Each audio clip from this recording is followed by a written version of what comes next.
All right, the Padres, they dropped game 2 of this series. They've already lost this series. It was Blake Snell on the mound for the Dodgers and Dylan Cease on the mound for the Pods. And the question going in, what Dylan Cease were we going to get? And we ended up getting the Dylan Cease that we can't trust come postseason time, or at least that's how I feel. And I felt this way going into this start, and I feel only stronger about that coming off of this start. He had that good start against the Dodgers at Petco Park earlier this season, but at Dodger Stadium, remember the start before this last one, started off really well. I think he struck out the first 5 guys and then didn't have enough gas in the tank the rest of the way. Here, turned into Blake Snell that we saw with the Padres at times.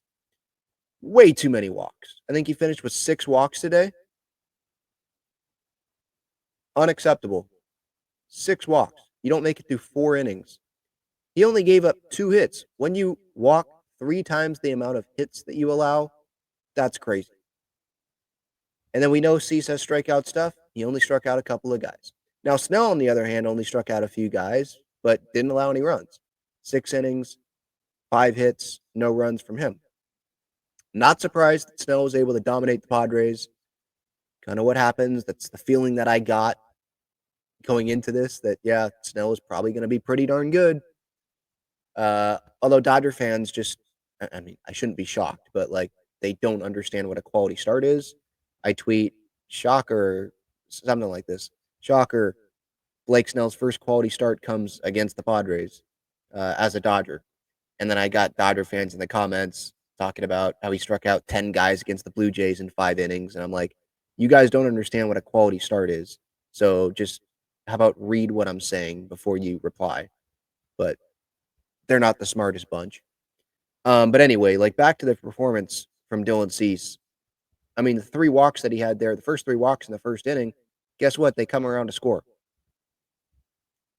Just free passes, fastballs left up, out of the zone, and just not being able to make the adjustment.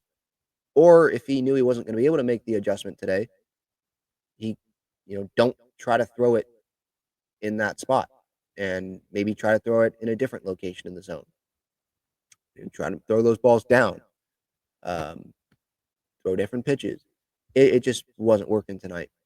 And man, I miss Joe Musgrove. If the Padres had Joe Musgrove as a starter, they could literally go with Pivetta, maybe King, Darvish, and Musgrove as their 4 starters in the postseason.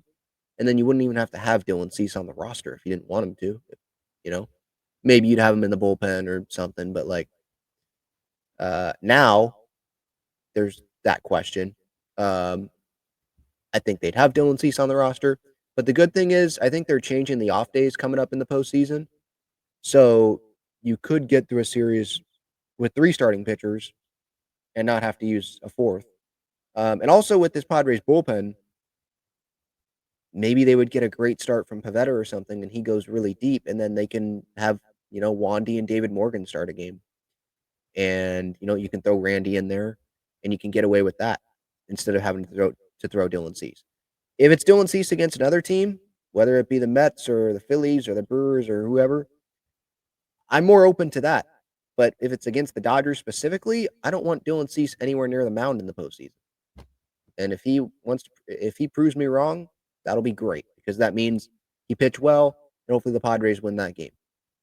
But right now, don't trust the guy. And it's almost like I don't really care what he does the rest of the season because I'm still going to have these Dodgers memories in these outings.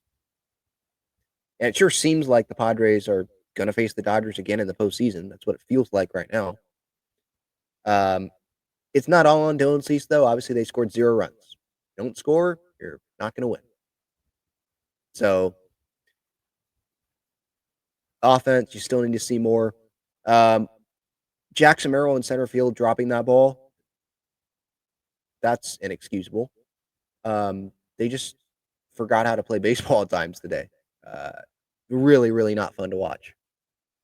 And then offensively, or I should say on the base pass, it's not working, so let's keep doing it. How does that make sense? You allow Will Smith to throw you out 3 times in the first 2 innings.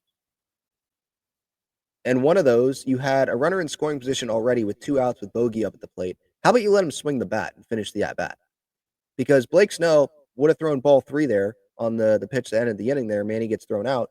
Was he safe? Could the Padres have reviewed that, and would they have won it? Maybe. Who knows? But what actually happened was he was called out. They didn't review it, and that was the end of the inning.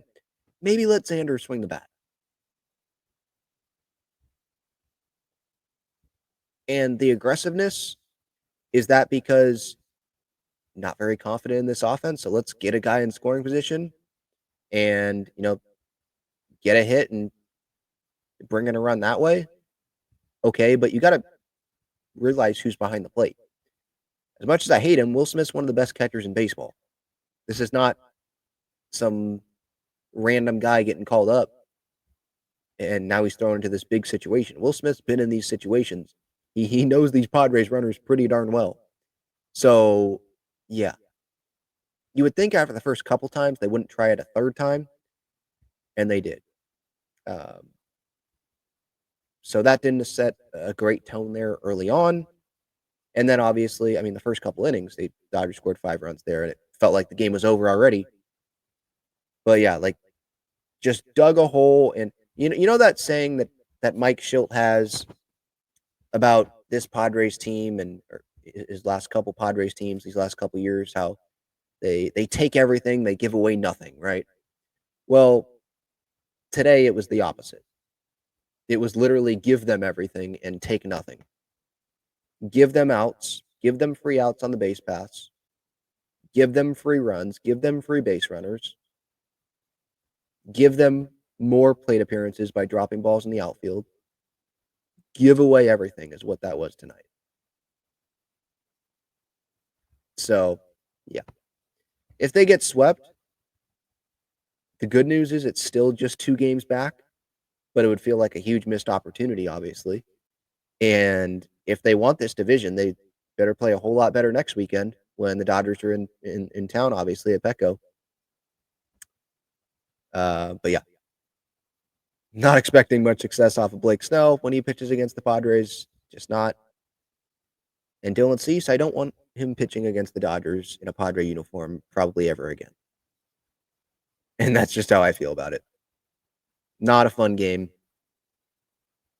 Took me a little bit to give a reaction because the Wave, actually an entertaining team, got a win at Bay, and SDFC plays tomorrow at that same PayPal Park against San Jose. So that'll give us something to watch tomorrow as well. But I think 110 is the series finale tomorrow. Trying to get one win here. If they do, then obviously they will have avoided the sweep. And then I believe it would be a tie for first place in the National League West. If they lose and then they get swept, then they'll be 2 games back in the National League West. Right now, they're a game back. Dodgers run differential, significantly better than the Padres, plus 87. The Padres is plus 45.